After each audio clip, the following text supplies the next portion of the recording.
लाइभमा गइसक्यो महेशजी, लाइभ गइसक्यो।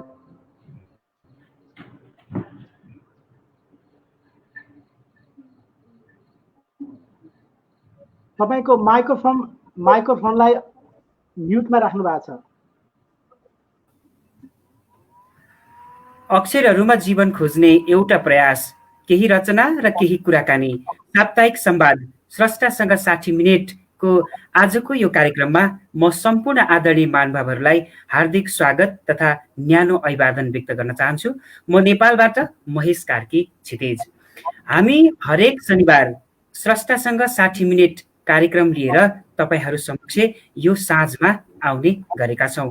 आज पनि हामीले 3 जना हाम्रा आमन्त्रित कविहरूलाई साथमा लिएर तपाईहरूको घर घरमा हामी उपस्थित भइसकेका छौँ। स्रष्टासँग 60 मिनेट अस्ट्रेलियाबाट गणेश घिमिरेले चलाउनुहुन्छ भने नेपालबाट म महेश कार्कीले चलाउने गरेका छौँ। आज मिति 2077 साल मङ्सिर 6 गते शनिबार। हामीले आजको कार्यक्रममा 3 जना कविहरूलाई निमन्त्रणा गरेका छौँ, जसमा हाम्रा आजका कविहरू हुनुहुन्छ नेत्र एटम, समालोचक कवि, त्रिभुवन विश्वविद्यालय नेपाली केन्द्रीय विभाग कीर्तिपुरमा प्राध्यापनरत आजका कवि नेत्र एटम हुनुहुन्छ। त्यसै गरी हाम्रा अर्का आमन्त्रित कवि विश्वराज अधिकारी हुनुहुन्छ। उहाँ नेपालको घर वीरगञ्ज, त्यसै गरी उहाँ अहिले कर्मथलो अमेरिका बनाउनु भएका कवि विश्वराज अधिकारी आजको हाम्रो कार्यक्रममा अर्का अतिथि कवि हुनुहुन्छ। त्यसै गरी हाम्रो निमन्त्रणालाई स्वीकारेर आउनु भएको छ बादल देवी चामलिङ हुनुहुन्छ। उहाँ कवि, उहाँका 2टा कविता कृतिहरू बजारमा आइसकेका छन्। बादल देवी चामलिङ आजका हाम्रा आमन्त्रित कवि हुनुहुन्छ। तपाईँ 3 जना आमन्त्रित कविहरूलाई आजको यो स्रष्टासँग 60 मिनेट कार्यक्रममा हामी हार्दिक स्वागत तथा न्यानो अभिवादन व्यक्त गर्न चाहन्छौँ। हामीलाई हेरेर बस्नुहुने सम्पूर्ण आदरणीय महानुभावहरू, तपाईहरूलाई सम्पूर्ण महानुभावहरूलाई हामी सन्ध्याकालीन अभिवादन व्यक्त गर्न चाहन्छौँ। हामीलाई डायस्पोरा लिटरेचरको फेसबुक पेज, त्यस्तै गरेर इनेप्रिज.com को फेसबुक पेज, त्यस्तै गरेर अस नेपाल न्युजको फेसबुक पेजबाट संसारभरबाट हामीलाई हेरिरहनु भएको छ। त्यस्तै गरी द गोर्खा टाइम्स हामीसँगै सहकार्य गर्ने अर्को एउटा स्थल हो। हामी आजको कार्यक्रममा हामीले भनिसकेका छौँ हाम्रा 3 जना आमन्त्रित कविहरू हुनुहुन्छ। म सुरुमा हाम्रा कवि नेत्र एटमलाई स्वागत गर्न चाहन्छु। नेत्र एटम, उहाँ त्रिभुवन विश्वविद्यालय नेपाली केन्द्रीय विभागमा प्राध्यापनरत हुनुहुन्छ, समालोचक कवि हुनुहुन्छ। उहाँका थुप्रै किताबहरू निस्केका छन्, समालोचनाका थुप्रै किताबहरू रहेका छन्। त्यस्तै गरी उहाँको शब्दहरूको नेपथ्य कविता सङ्ग्रह रहेको छ। त्यस्तै गरेर भित्र कतै पुग्छ भने गजल सङ्ग्रह पनि रहेको छ। उहाँका नेपाली समालोचना भनौँ न समाजशास्त्र, त्यस्तै गरेर सांस्कृतिक अध्ययनमा उहाँका थुप्रै समालोचनाका ग्रन्थहरू पनि आइसकेका छन्। आजका यस्ता बहुमुखी प्रतिभाका धनी कवि नेत्र एटमलाई हामी हार्दिक स्वागत गर्छौँ र आज हामी नेत्र एटमका कविताहरू सुन्नेछौँ। त्यसै गरी आफ्नो मूल घर वीरगञ्ज भई कर्मथलो अमेरिकालाई बनाउँदै आउनुभएका विश्वराज अधिकारी, उहाँ आख्यानमा सक्रिय हुनुहुन्छ। उहाँका 8वटा कथाका किताबहरू बजारमा आइसकेका छन्। त्यस्तै गरी उहाँको गीत सङ्ग्रह आउन लागेको छ। उहाँका फुटकर कविताहरू थुप्रै हामीले पढ्न पाएका छौँ। यस्ता प्रतिभाका धनी विश्वराज अधिकारीलाई आजको यो कार्यक्रममा म हार्दिक स्वागत गर्न चाहन्छु। त्यस्तै गरेर हाम्रो निमन्त्रणलाई स्वीकारेर कवि बादल देवी चामलिङ आउनुभएको छ। उहाँका 2टा कविता कृतिहरू, पाठेघर एउटा कविता सङ्ग्रह बजारमा आइसकेको छ केही वर्ष अगाडि, र गत वर्ष आएको अर्को कविता सङ्ग्रह वीर्य जमिन उहाँको प्रकाशनमा आएको छ। यस्ता कवि बादल देवी चामलिङज्यूलाई पनि आजको यो कार्यक्रममा म हार्दिक स्वागत गर्न चाहन्छु। अब हामी कार्यक्रमलाई अगाडि बढाउन चाहन्छौँ। म सर्वप्रथम नेत्र एटम सरलाई कार्यक्रममा म स्वागत गर्न चाहन्छु। नेत्र सर नमस्ते। कार्यक्रम हेरिरहनुभएका सम्पूर्ण महानुभावहरूलाई मेरो हार्दिक नमन र स्वागत छ।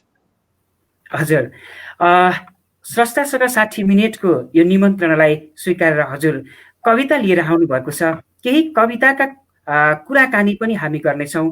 नेत्र सरका किताबहरू पढेर हामी भनौँ न, एउटा त्रिभुवन विश्वविद्यालयको विद्यार्थी म हजुरका किताबहरू पढेको मान्छे, कविताहरू पढेको मान्छे, हजुरका कविता गजलमा चाहिँ हामीले एक प्रकारको विश्वदृष्टि भेटेको मान्छे।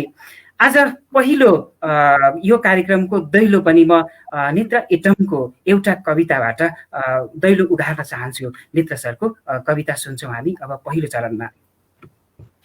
धन्यवाद महेशजी। मेरो कविता तिमीले मलाई बिर्स्यौ पहिलो कविता म सुनाउँछु। यो कविता चाहिँ खासमा मैले पाब्लो नेरुदाको इफ यु फर्गेट मी भन्ने कविताको शीर्षकबाट प्रभावित भएर लेखेको हुँ। यसको शीर्षक चाहिँ यस्तो छ, अरू चिज चाहिँ प्रभावित होइन। मलाई नेरुदाको प्रेम कविताहरू अति धेरै मनपर्छ। मैले केही अनुवाद पनि गरेको थिएँ। त्यसै सन्दर्भमा लेखेको यो कविता। तिमीले मलाई बिर्स्यौ भने। काँडाहरूले घेरिएको रातो गुलाब फुल्न छोड्ने छैन। काँडाहरूले घेरिएको गाढा रातो गुलाब फुल्न छोड्ने छैन। हिम नदीको हिउँ पग्लन र आकाशको नीलीमा चम्कन छोड्ने छैनन्। ऋतु बदलिरहनेछ तिम्रो मन जस्तै, झरी परिरहनेछ एकान्तमा बोलिरहने यी आँखाबाट। बाटोमा फोहर हिलो उसै गरी गुजगुज गरिरहनेछ। हाँगामा बसेर चराहरू सुन्दर गीत गाइरहनेछन्। सुनसान रातमा पनि झङझङ गरिरहने खोला जस्तो मेरो हृदय केही क्षण अडिए जस्तो हुनेछ र चल्न थाल्नेछ झन्झन जोडले। कतै केही फरक पर्ने छैन, कसैलाई कुनै अभाव हुने छैन। कतै केही फरक पर्ने छैन, कसैलाई कुनै अभाव हुने छैन। कोठाको अँध्यारो कुनामा माकुराले लगाएको पुरानो जारो जस्तो यो मनलाई बाहेक कहीँ केही फरक पर्ने छैन। कतै कसैलाई केही अभाव हुने छैन। तिम्रो सम्झनाको सघनता बोकेर धीमा हुनेछ मेरो ढुकढुकीको गति। अरू सब उस्तै उस्तै चलिरहनेछन् तिमीले मलाई बिर्स्यौ भने। धन्यवाद। तिमीले मलाई बिर्स्यौ भने कवि नेत्र एटमको यो मिठो कविता हामीले सुनेर हाम्रो आजको यो कार्यक्रमको दैलो खोलिसकेका छौँ। कवि नेत्र एटम ज्यूलाई धेरै धेरै धन्यवाद यो कविताका लागि। यस पछाडि म कवि विश्वराज अधिकारी ज्यूलाई जोड्न चाहन्छु। विश्वराज अधिकारी ज्यू नमस्ते। नमस्कार। हामीले कविता सुनिराखेका छौँ। पहिलो चरणमा कवि नेत्र एटम ज्यूले आफ्नो कविता सुनाएर गइसक्नु भएको छ। अबको क्रममा म विश्वराज अधिकारी ज्यूलाई एउटा कविता सुनाइदिनुको लागि हार्दिक अनुरोध गर्दछु। नमस्कार महेशजी, साथै नमस्कार सबैजना जसले यो कार्यक्रम हेरिरहनु भएको छ, उहाँहरू सबैमा मेरो नमस्कार छ। मेरो पहिलो कविता छ म भीष्म पितामहको स्वीकारोक्ति। यो कविताको केन्द्रभूमि चाहिँ महाभारत युद्ध हो। त्यसले गर्दा महाभारत युद्धको बारेमा थाहा भएको छ भने यो कविता बुझ्न र यसमा के भनिएको छ भन्ने कुरो थाहा पाउन अझै सजिलो हुन्छ जस्तो मलाई लागेको छ। म आफ्नो कविता वाचन गर्छु। कविताको नाम फेरि भन्छु। म भीष्म पितामहको स्वीकारोक्ति। म देवव्रत अहिले आएर बुझ्दैछु।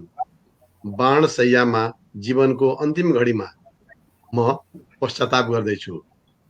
सबैभन्दा ठुलो भुल मैले पो गरेको रहेछु। म नै दोषी हो महाभारत युद्धका लागि। मेरो त्याग र निष्ठा सत्यको लागि हुनुपर्ने थियो, तर मेरो इमान्दारी र निष्ठा सधैँ असत्यप्रति रह्यो। अम्बालिकाको मैले अपहरण नगरेको भए, मेरो विषय लम्पट पिता शान्तनुको लागि मैले भीष्म प्रतिज्ञा नगरेको भए, कुलवधु द्रौपदीको चिरहरण मैले टुलु नहेरेको भए, शकुनीलाई परित्याग गरी अर्को स्थानमा म गएको भए, धृतराष्ट्रको पुत्र मोहमा सही छाप नगरेको भए, गान्धारीको विवाह मैले बलपूर्वक धृतराष्ट्रसँग नगराइदिएको भए महाभारत युद्ध नै हुने थिएन। खोज्नेहरू महाभारत युद्धका अनेक कारण देख्छन्, तर यस युद्धको मुख्य कारण म आफू नै रहेको देख्दैछु। फेरि पनि म भन्छु, मेरो निष्ठा सत्यको लागि भएको भए, असलको लागि भएको भए महाभारत युद्ध हुने थिएन। बाणशैयामा मैले बुझेको ठुलो सत्य यो नै हो, निष्ठा सत्य र असलको लागि हुनुपर्ने रहेछ। नेता कार्यकर्ताले बुझोस्, राजनीतिले बुझोस्, जगले पनि बुझोस्, आउने पिढीले पनि बुझोस्, मैले बुझ्न ढिलो गरे, अरू कसैले बुझ्न ढिलो नगरोस्। धन्यवाद। विश्वराज अधिकारी कविको कवितामा हामीले एउटा सिङ्गो महाभारत बुझ्यौँ। नेत्र एटम सर हाँस्दै हुनुहुन्छ। एकजना अहिलेका भनौँ न जल्दा बल्दा समालोचक हुनुहुन्छ। उहाँका समालोचनाहरू हामी पढिरहेका छौँ। विभिन्न टेलिभिजनहरूमा उहाँ अन्तर्वार्ता दिइरहनु भएको छ। अघि भर्खरै पनि मैले उहाँको एउटा सांस्कृतिक अध्ययन सम्बन्धी एउटा समालोचना पढेको थिएँ। हामीले छिट्टै नै नेत्र एटमसँग फेरि समालोचनाको कुरा गर्नेछौँ। मैले एउटा कुरा अहिले जोडेँ। विश्वराज अधिकारीज्यूलाई धेरै धेरै धन्यवाद यो एउटा सुन्दर कविताको लागि। हामी अहिले स्रष्टासँग 60 मिनट कार्यक्रममा छौँ। हामीसँग आज कवि नेपालबाट नेत्र एटम, त्यस्तै गरेर अमेरिकाबाट विश्वराज अधिकारी, त्यस्तै गरेर नेपालबाटै बादल देवी चामलिङ हुनुहुन्छ। हामीलाई तपाईहरूले डायस्पोरा लिटरेचरको फेसबुक पेजबाट, त्यस्तै गरी नेप्लिज.com को फेसबुक पेजबाट, अस नेपाल न्युजको फेसबुक पेजबाट संसारभरबाट हेरिरहनु भएको छ। त्यस्तै गरी हामीसँग सहकार्य गर्ने द गोर्खा टाइम्स पनि हामीसँगै रहेको छ। हामी स्रष्टासँग 60 मिनटको यो कार्यक्रममा रहेका छौँ। हामी कविता सुनिरहेका छौँ। अबको क्रममा म अमेरिकाबाट नेपालतर्फ नै फर्किन चाहन्छु। कवि बादल देवी चामलिङज्यू, कवि नमस्कार। हामीले कविता सुनिरहेका छौँ। बादल देवी चामलिङ भन्ने बित्तिकै म सम्झना आउँछ, मैले तपाईँको पाठ्यघर कविता सङ्ग्रह पढेको थिएँ र तपाईँको एउटा समीक्षा पनि पढेको थिएँ। महेश पौड्यालले लेख्नु भएको थियो पाठ्यघर कविता सङ्ग्रहको समालोचना देखेको थिएँ र मसँग तपाईँको अर्को कविता सङ्ग्रह वीर्य जमिन पनि रहेको छ। तपाईँका 2टा कविता कृतिहरू बजारमा आइसकेका छन्। आजको क्रममा, आजको यो बसाइमा तपाईँले हामीलाई एउटा कविता अहिले सुनाउनु पर्ने हुन्छ। हामी अब तपाईँको एउटा कविता सुन्नेछौँ। हस्, धन्यवाद। मैले अहिले पढ्न लागिरहेको कविता वीर्य जमिनबाट गुलाब। सर म सुनिँदैछु? सुनिरहेछ म्याम, कविता पढ्नु। गुलाब। केही महिना अघि म हिँड्ने बाटोको दायाँ रोजेर गुलाब उम्रियो। केही महिना अघि म हिँड्ने बाटोको दायाँ रोजेर गुलाब उम्रियो। हलक्कै बढ्यो, रातो कलेजी रङ ओढेर खुल्यो। बैसमा त्यसै त फुल अझ गुलाब। बालुवासरीको हावा मडारिँदै ओनीतिर बहन्थे। छेउमा पुग्दा नपाउँदै अस्ति 15 लुलिएर भुइँमा झर्थे। एक हाँसो सँगै हाँसेर हिँड्ने बाटो ताजा बनाउन म पनि बानी परिसकेकी थिएँ। एक दिन अचानक भ्रम छाए चाहिँ लाग्यो। आँखाको पलक बन्द गरेँ, फेरि उगारेँ। टुप्पामा फुलेको गुलाबको फुल चुडेर भुइँमा फालिएको छ। क्रूरताको सीमा कहाँ हुन्छ र? थाहा छ त प्राण छैन भनेर। भुल मान्छे निष्प्राणी पत्ताहरूलाई पनि किच्दै हिँडिरहेछन्। मसँगै उभिएको पहाड ढले चाहिँ लाग्यो। जीवन प्रेमको एउटा बस्ती खसे चाहिँ लाग्यो। हिजो जस्तो लाग्छ बाटो भुलेर हो कि मन खुसीले हो। निखर जुन हाम्रो बस्तीमा झुल्किएकी थिइन् आज अस्ताइन्। यो अनिष्ट रोक्न गुप्तचर, अन्तर्राष्ट्रिय कानुन, मृत्युदण्ड सजाय वा आधुनिक हतियार सबै निकममा रहे। धन्यवाद। छोटो कविता। धेरै धेरै धन्यवाद बादल देवी चामलिङज्यूलाई। हामीलाई थुप्रै महानुभावले हेरिरहनु भएको छ। रमेश चन्द्र अधिकारीले हेर्दै हुनुहुन्छ, त्यस्तै गरी विमल गिरीले हेर्दै हुनुहुन्छ, रमा अधिकारीले हेर्दै हुनुहुन्छ, पुनम गौतमले हेर्दै हुनुहुन्छ, त्यस्तै गरी पुष्पा शर्माले पनि हेर्दै हुनुहुन्छ, रोशन परियार धनकुटाबाट हेर्दै हुनुहुन्छ, मित्र एटम सरका कविता, त्यस्तै गरी विश्वराज अधिकारीको कविता, त्यस्तै गरी बादल देवी चामलिङका कवितालाई राम्रो भन्दै हुनुहुन्छ। त्यस्तै गरी रेखा अधिकारी हुनुहुन्छ, ढकाल ज्ञानेन्द्रले पनि हामीलाई हेरिरहनु भएको छ, कविताहरूलाई राम्रो मानिरहनु भएको छ। तपाईँ आज स्रष्टासँग 60 मिनेटमा हुनुहुन्छ। हामीसँग आज कवि समालोचक, त्रिभुवन विश्वविद्यालय नेपाली केन्द्रीय विभागमा प्राध्यापनरत कवि नेत्र एटम हुनुहुन्छ, त्यस्तै गरी कवि अमेरिकाबाट विश्वराज अधिकारी हुनुहुन्छ, त्यस्तै गरी नेपालबाटै बादल देवी चामलिङ हुनुहुन्छ। हामीलाई अहिले डायस्पोरा लिटरेचरको फेसबुक पेज, नेप्लिज.com को फेसबुक पेज, त्यस्तै गरी अस नेपाल न्युजको फेसबुक पेजबाट तपाईँहरूले संसारभरबाट हेरिरहनु भएको छ। यसलाई तपाईँहरूले सेयर गरेर अझ धेरै मान्छेहरूलाई हेर्नको लागि सहयोग गरिदिन सक्नुहुनेछ, यो हाम्रो अनुरोध। हामी अस्ट्रेलियाबाट एक हप्ता गणेश घिमिरेले यो कार्यक्रम चलाउनुहुन्छ भने नेपालबाट म महेश कार्की क्षितिजले एक हप्ताको कार्यक्रम छु।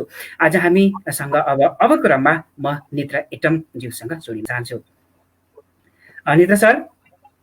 हजुर। कविताको प्रशंसा आइराखेको छ। हजुरको कविता एउटा हामीले सुनिसकेका छौँ। हजुर समालोचक, हामी अलिकति अब थोरै कविताका कुरा गरौँ। अहिलेको समयमा कस्ता कविता लेखिँदैछन्?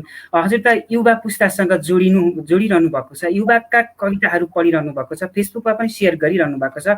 मैले पनि हजुरले सेयर गरेको देखिरहेको छु। राम्रा लेख्ने कविहरूलाई प्रोत्साहन गरिरहनु भएको छ। यो एउटा कविहरूप्रति गरिने प्रेम हो, जुन कविता बुझेको मान्छे हुनुहुन्छ। अब अलिकति भनिदिनुहोस् न, नेपाली कविता अन्तर्राष्ट्रिय स्तरमा पुग्नको लागि कस्तो प्रयास हुँदैछ, यहाँले कस्तो देख्नु भएको छ? अहिलेको नेपाली कविता मूल रूपमा मुद्दामा केन्द्रित छ। हजुर। सबैभन्दा सबल पक्ष भनेको यही हो। म चाहिँ कवितालाई राजनीति भन्छु। राजनीति किन भनेको भने समाजमा व्यक्तिहरू छन्, कुरूपताहरू छन्, व्यवस्थाहरू छन्। हाम्रो राजनीति त्यस्तै खालको छ, हाम्रो सामाजिकता त्यस्तै खालको छ, हाम्रो धार्मिक आडम्बर त्यस्तै खालको छ। हाम्रा क्रियाकलापहरूमा अधिकांश त कुरूपताहरू धेरै छन्। त्यो कुरूपताहरूले गर्दाखेरि कविहरूको मन मस्तिष्कलाई धेरै त्यसले चाहिँ हानिरहेको हुन्छ, ठोकिरहेको हुन्छ, त्यसले पीडा दिइरहेको हुन्छ। त्यसलाई कविले व्यवस्थित बनाएर, लयमा व्यवस्थित बनाएर, शब्दमा व्यवस्थित बनाएर, बिम्बमा व्यवस्थित बनाएर, चिन्तनमा व्यवस्थित बनाएर उसले आफ्नो कवितामा प्रस्तुत गर्छ। त्यसैले राजनीति भनेको चाहिँ व्यवस्थित बनाउने एउटा प्रक्रिया हो। त्यसैले कविता पनि एउटा राजनीति हो, एउटा व्यवस्थित बनाउने प्रक्रिया हो, सुन्दर बनाउने प्रक्रिया हो। त्यसैले मैले कवितालाई राजनीति भनेको। र त्यसमा पनि विशेष गरी इस्युका कविताहरू, मुद्दामा केन्द्रित कविताहरू, हाम्रोमा अब जस्तो जातीय मुद्दाहरू छन्, लैङ्गिक मुद्दाहरू छन्, समावेशीकरणका मुद्दाहरू छन्। यस्ता अनेक खालका मुद्दाहरूमा केन्द्रित भएर त्यसलाई प्रहार गर्ने गरी, त्यसको भनौँ न, त्यसका जुन खराबीहरू छन्, जुन कुरूपताहरू छन्, त्यसलाई प्रतिरोध गर्ने गरी जुन किसिमले आवाजहरू आइरहेका छन्, ती आवाज कवितामा मूल रूपमा देखिन्छ। अहिलेको हाम्रो कविताको मूल भनेको त्यही हो। र यसको पृष्ठभूमिमा माओवादीको जनयुद्ध, त्यसपछि लोकतान्त्रिक आन्दोलन, त्यसपछि भएका क्रियाकलापहरू धेरै हदसम्म तिनले चाहिँ भूमिका खेलेका छन् त्यसको पृष्ठभूमिमा। र अहिलेको पुस्ता भनेको चाहिँ मूल रूपमा साहित्य सुन्दर ढङ्गले प्रकट गर्नुपर्छ, विचारलाई सुन्दर ढङ्गले प्रकट गर्नुपर्छ भन्ने खालको पुस्ता हो। र त्यो पुस्ताले लेखेको कुरा चाहिँ बढी बिम्बमय छ। बिम्बमय हुँदाखेरि त्यो बढी सम्प्रेषणीय हुन्छ। प्रतीकहरू भयो भने त्यो अलि रहस्यतिर जान्छ र धेरै अर्थहरू आउँछन्। तर बिम्बमा प्रकट भयो भने त्यसले सुन्दरता, त्यसले लय पनि प्रकट गर्छ त्यस चिज बढी सम्प्रेषणीय हुन्छ। त्यो मुखर खालका कविताहरू अहिले सिर्जना भइरहेका छन्। त्यसैले अहिलेको मूल क्षमता भनेको हाम्रो संस्कृतिप्रति, हाम्रो राजनीतिप्रति, हाम्रो जे अव्यवस्था छ त्यो अव्यवस्थाप्रतिको हाम्रो प्रतिकारको भावना हो।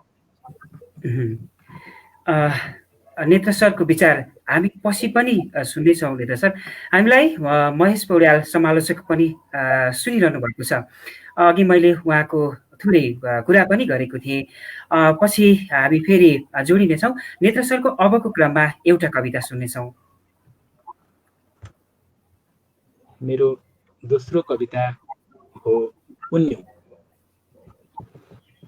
म कुनै बेला विज्ञानको विद्यार्थी थिएँ। त्यही बेलामा मैले आफ्नो नाम एटम राखेको हो। र मलाई चाहिँ उन्युको बारेमा, उन्युको बिउ कहाँ हुन्छ भन्ने कुरा चाहिँ म अलि केटाकेटी हुँदैखेरि उन्यु चाहिँ फुल्दैन भन्ने सुनेको र उन्युको बिउ खोज्थेँ म। त्यो बिउ खोज्ने क्रममा मैले पछि थाहा पाएँ उन्युको बिउ चाहिँ पातमा हुँदो रहेछ। अनि त्यसपछि मलाई चाहिँ उन्युप्रति चाहिँ एक किसिमको लगाव सिर्जना भयो र पछि मैले उन्युको बारेमा एउटा कविता लेखेँ। त्यो कविता चाहिँ म सुनाउँछु अहिले। उन्यु। थाहा छ फुल्दैनौ तिमी, थाहा छ फुल्दैनौ तिमी, जसरी फुल्छन् ढकमकाएर गुलाब स्याहारिएका बगैँचामा, वा जसरी फुल्छन् मगमगाएर रजनीगन्धा अँध्यारिएका रातमा। थाहा छ फक्रन बाँकी कति कुसुमहरू छन् तिमीभित्र, जिन्दगीका कति उज्यालाहरू, कति कति आह्लादहरू बाँकी नै छन् अझै उदाउन। थाहा छ तिनको महक अनि आत्मीय आवाज। मलाई थाहा छ यही वेदनाको माटोमा तिम्रो चाल नाल गाडिएको रहस्य, र यो पनि थाहा छ यही धरतीबाट शिर उठाउँदै गरेको अन्धकारको विभेद र क्रूरता पिएर हुर्किएका तिम्रा अगाला भरिका अनुभव, अनि गर्भमै थुनिएका लाभा जस्ता बाफ बन्न नसकेका तिम्रा सुस्केराहरू। पातमै बिउ उमार्ने तिम्रो कला, जराबाटै पुष्पित हुने तिम्रो सामर्थ्य, निहुरिएको लज्जा र फैलिएको स्वाभिमान, यी सबलाई सिङ्गो जीवन जत्तिकै प्रेम गर्छु म। तिम्रा झर्दै गरेका पातहरूलाई, तिम्रा पलाउँदै गरेका निगुराहरूलाई, तिम्रा जर्जर हुँदै गरेका जराहरूलाई, सम्पूर्णत पृथक तिम्रो अस्तित्वलाई अति अति नै प्रेम गर्छु म। समय, स्थान र सोच यी सबबाट तटस्थ भएर अथाह प्रेम गर्छु म तिमीलाई विकल्पविहीन। अनि त चलमलाइरहन्छु तिम्रो मौन धुकधुकीमा हर्छन र निदाउँछु तिम्रै परेलीको झपकमा। धन्यवाद। झर्दै गरेका पातहरू, पलाउँदै गरेका निगुराहरू, वाह मिठो कविता। नेत्र सर, अब कविता लेख्न सजिलो कि समालोचना गर्न सजिलो, एक अलिकति छोटो कुरा भनिदिनुहोस् न, अनि त्यसपछि हामी विश्वराज अधिकारीसँग जोडिनेछौँ। कविता लेख्न सजिलो, तर सुन्दर कविता लेख्न धेरै गाह्रो। भनेको अब ज्ञानमा आधारित हुने कुरा हो। समालोचना लेख्नको लागि धेरै मेहनत गर्नुपर्छ, अनुभूतिलाई पनि मेहनत गर्नु पर्यो, त्यसको सिद्धान्त पढ्नु पर्यो, त्यसपछि त्यसको पद्धति थाहा पाउनु पर्यो, त्यसपछि सिर्जनाको रहस्य बुझ्नु पर्यो, त्यसको प्रयोग बुझ्नु पर्यो, त्यसका पक्षहरू, त्यसको सैद्धान्तिक कुराहरू बुझ्नु पर्यो, अनि त्यसलाई प्रकट गर्न सक्ने सामर्थ्य हुनु पर्यो। त्यसले गर्दा समालोचना लेख्नको लागि चाहिँ धेरै कुराहरू आवश्यक पर्छ। कविता लेख्नको लागि चाहिँ अनुभूति र त्यो अनुभूतिलाई प्रकट गर्ने खालका बिम्बहरू आवश्यक हुन्छ। त्यसले गर्दा फुरेको छ भने र कुनै चिजले धेरै प्रहार गरिरहेको छ र कुनै बिम्ब त्यो प्रहार गर्ने कुरालाई समेट्ने गरी कुनै एउटा बिम्ब पनि प्रकट भएको छ भने त्यो बिम्बमा केन्द्रित भएर कविता लेख्दाखेरि सहज जस्तो लाग्छ। तर त्यो कति दिनदेखि, कति वर्षौँदेखि त्यसले त्यहाँ दिमागमा त्यसले प्रहार गरिरहेको हुन्छ भन्ने कुरो चाहिँ हामीले थाहा पाइरहेका हुँदैनौँ। अचेतनदेखि नै त्यसको प्रहार आउँछ। त्यसले गर्दाखेरि कविता लेख्नु भनेको देख्दाखेरि सजिलो जस्तो हो, कनीकुथी गरेर कविता लेख्न सजिलो पनि हो, तर वास्तविक रूपमा कविता लेख्न धेरै गाह्रो छ। समालोचना लेख्न चाहिँ अप्ठ्यारो छ, किनभने त्यसमा धेरै मेहनत चाहिँ धेरै पर्छ। कविता लेख्न गाह्रो, समालोचना लेख्न अप्ठ्यारो छ। साँच्चै हामी नेत्र सरसँग फेरि पछिल्लो अर्को चरणमा कुरा गर्छौँ। हामीलाई शान्ति शर्माले हेर्दै हुनुहुन्छ, थुप्रैजनाले हेर्दै हुनुहुन्छ, निलिमा नुतन, महेश पौड्याल, त्यस्तै गरेर अनिमा पौडेल, विमल गिरी लगायत थुप्रै महानुभावले हेर्दै हुनुहुन्छ, नेत्र सरको कवितालाई प्रशंसा गर्दै हुनुहुन्छ। हामी अलिकति हाम्रो प्राविधिक पक्षमा पनि अलिकति गएको कार्यक्रममा भन्दा फरक भएर आएका छौँ।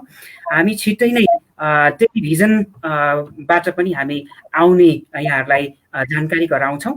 हामीले नेत्र एटमका कविता सम्बन्धी कुरा र कविता सुनिसकेका छौँ। अबको क्रममा म अमेरिका पुग्न चाहन्छु। विश्वराज सर। हजुर। नेत्र सरको कविता हामीले सुन्यौँ। नेपाली कविता अन्तर्राष्ट्रिय स्तरमा कसरी अगाडि बढ्दैछ भन्ने कुरा उहाँबाट पनि बुझ्यौँ हामीले। हजुर अमेरिका पुगेको 16 वर्ष भइसक्यो। नेपालमा हुँदा साहित्य सिर्जना गर्नुभयो, कथा लेख्नुभयो, कविता पनि लेख्नुभयो, त्यहाँ पुगेर पनि लेखिरहनु भएको छ। के पाउँदै हुनुहुन्छ अमेरिका बसेर नेपालमा चाहिँ, नेपालप्रति चाहिँ अब भनौँ न नेपाललाई विषय बनेर कविता लेख्नुहुन्छ, त्यहाँ बसेर कविता लेख्दाखेरि नेपाल भेटिन्छ? भेटिन्छ, किनभने दुईटा कारणबाट। एउटा त नेपालमा धेरै समय बसियो, त्यसले गर्दाखेरिको त्यो कारणले गर्दाखेरि नेपाली जीवन, नेपाली अनुभूति, नेपाली परम्परा, संस्कार सबै दिमागमा ताजा नै छ। र अर्को, यदि म जस्तो कोही छैन, पुगेको छैन र नेपाली हो, नेपाली मूलको हो भने पनि उसलाई यसबारे नेपाल बारेमा धेरै कुरो थाहा हुन्छ, उसले धेरै कुरो जानेको हुन्छ। त्यस आधारमा पनि उसले चाहिँ लेख्न सक्छ, नलेख्न सकिने होइन। र मूल रूपमा मान्छे जहाँ जुन परिवेशमा हुर्किएको हो नि, त्यो परिवेशलाई उसले बिर्सदैन। जीवनकालभरि त्यो परिवेश वा देश भनौँ उसले बोकेर हिँडिराखेको हुन्छ। जिम्बाब्वे पुगेको होस्, या चाहिँ तान्जानियामा होस्, या चाहिँ ब्राजिलमा होस्, या रुसमा होस्, जहाँसुकै होस्, त्यस कारणले ऊ सिङ्गो आफ्नो देशै बोकेर हिँडिराखेको हुन्छ। सिङ्गो देश बोकेर हिँडिसकेपछि ऊ भित्र अनुभूति हुन्छ। त्यही भएर जहाँ पुगे पनि, जुन ठाउँ पुगे पनि उसले नेपाल लेख्न सक्छ। विश्वराज अधिकारीको यो सुन्दर विचार हामीले सुन्यौँ। अबको क्रममा हजुरको एउटा कविता सुन्छौँ विश्वराज अधिकारीज्यू। धन्यवाद महेश क्षितिजजी।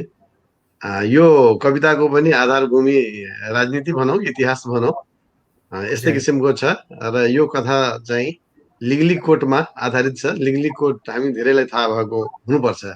नेपालको इतिहासमा यसले धेरै महत्त्व राख्छ। लिगलिकोट के हो, कस्तो हो भनेर यो खोज्नु भए पनि हुन्छ गुगल गरेर, अथवा धेरैबाट थाहा पनि पाउन सकिन्छ। हाम्रै नेपालको इतिहासमा पनि थाहा छ लिगलिकोटको बारेमा। मेरो कविताको शीर्षक छ लिगलिकोटमा दौड जारी छ। कविताको शीर्षक हो लिगलिकोटमा दौड जारी छ। चेपे घाटमा फेरि जम्मा भएका छन् लिगलिकोट पुग्न आतुर उच्च महत्वाकांक्षी भावकहरू, अनि षड्यन्त्र र दाउ पेचका नयाँ नयाँ सूत्रहरू खोजिरहेका छन् छिटोभन्दा छिटो लिगलिकोट पुग्न। दौड जितेर राजा बन्ने दाउमा गन्तव्य पुग्न आतुर प्रतिस्पर्धीहरू वायु वेगमा दौडिँदा आफ्नो वस्त्र खसेर निर्वस्त्र भएको उनीहरूलाई पत्तोसम्म छैन। नाङ्गो दौडिँदा उनीहरूका आँखा आफ्नो शरीरमा होइन राजगद्दीमा मात्र केन्द्रित छन्। दौडमा भोकाएर उनीहरूले आफ्नै इमान, धर्म, नैतिकता खाँदैछन्। पक्ष र विपक्षमा विभाजित दर्शकहरू ताली पिटिरहेका छन्। आफ्नो पक्षको व्यक्ति राजा भएमा दाम पाउने निहित उद्देश्यमा दर्शकहरू भने लाजले आँखा छोपिरहेका छन् उनीहरूलाई नाङ्गो देखेर। फेरि राजा हुने दौडमा दौडेका छन् रजौटाहरू, तर मलाई चिन्ता छ यो दौड लम्बिएमा, विवादित भएमा यहाँ निर्घात, घात, प्रतिघात, अन्तर्घात जे पनि हुन सक्छ, भीषण युद्ध नै पनि। धन्यवाद। हामी प्रतीकात्मक कविता सुन्यौँ हामीले विश्वराज अधिकारीको। तपाईँ हामीलाई हेरिरहनु भएको छ। संसारको जुनसुकै ठाउँबाट पनि हामीलाई हेर्न सक्नुहुन्छ। हामी आज स्रष्टासँग 60 मिनेटको 22औं श्रृङ्खलामा छौँ। हामीलाई डायस्पोरा लिटरेचरको फेसबुक पेज eNepriz.com को फेसबुक पेज, त्यस्तै गरी अस नेपाल न्युजको फेसबुक पेजबाट हामीलाई हेर्दै हुनुहुन्छ। हामीसँगै सहयात्रा गरिरहेको छ द गोर्खा टाइम्सले। यहाँ धेरै महानुभावहरूले हामीलाई हेर्दै हुनुहुन्छ। भारतबाट हेर्दैछु भन्नुभएको छ कतिले दुबईबाट, कति अमेरिकाबाट हेर्दैछु भन्ने राज अधिकारीले भन्दै हुन्छ। शान्ति प्रिय वन्दना हेर्दै हुनुहुन्छ हामीलाई। त्यस्तै गरी अनिल पौडेल हेर्दै हुनुहुन्छ। थुप्रै महानुभावहरूले हामीलाई हेरिरहनु भएको छ। यो तपाईहरूको आफ्नै कार्यक्रम हो स्रष्टासँग 60 मिनेट। यो हरेक शनिबार यसै समयमा आउने गर्छ। एउटा शनिबार अस्ट्रेलियाबाट गणेश घिमिरेले चलाउनुहुन्छ भने अर्को एउटा शनिबार म महेश क्षितिज कार्की नेपालबाट यो कार्यक्रम चलाउँछु। आज हामीसँग कवि नेत्रयतम, त्यस्तै गरी विश्वराज अधिकारी र बादल देवी चामलिङ हुनुहुन्छ। अबको क्रममा म बादल देवी चामलिङ ज्यूलाई अगाडि बोलाउन चाहन्छु। म्यामले सुनिरहनु भएको छ? हजुर सर, सुनिरहेको छ। हजुर, मोफसल काठमाडौँ भन्दा बाहिर बसेर कविता लेखिरहनु भएको छ, किताबहरू प्रकाशन गरिरहनु भएको छ। कस्तो हुँदो रहेछ बाहिर बसेर, भनौँ न काठमाडौँ भन्दा बाहिर बसेर पनि एउटा भनौँ न बन्धनमा बाँधिएर पनि कविताहरू कृतिहरू निकालिरहनु भएको छ। विभिन्न बाधा व्यवधानका बावजुद पनि कविता लेख्दा कस्तो अनुभूति हुँदो रहेछ? अलिकति अनुभव बताइदिनुहोस् न।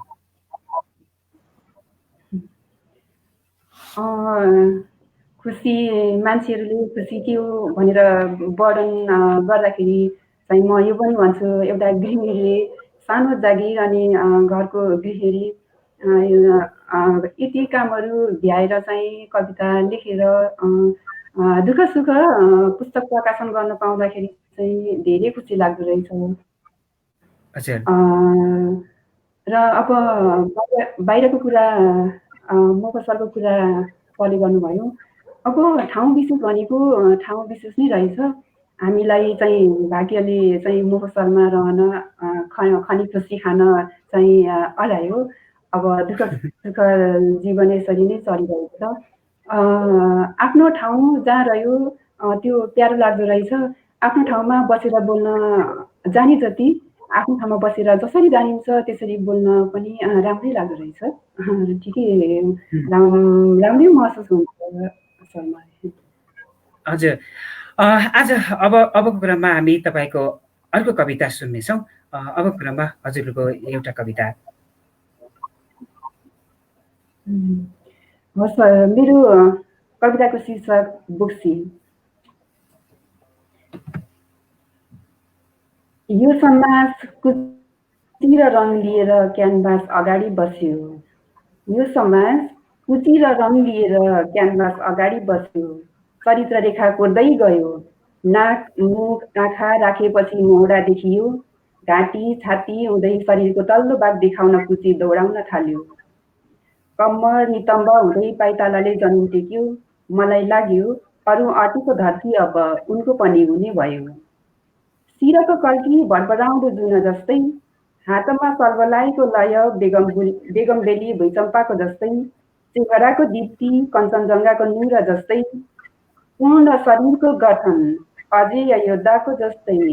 मलाई लाग्यो यो समयको आह्वान एक वीरङ्गनाको जन्म भइसक्यो। पूर्व त्यसै उज्यालो हो, पश्चिमको आफ्नो गौरव छँदैछ।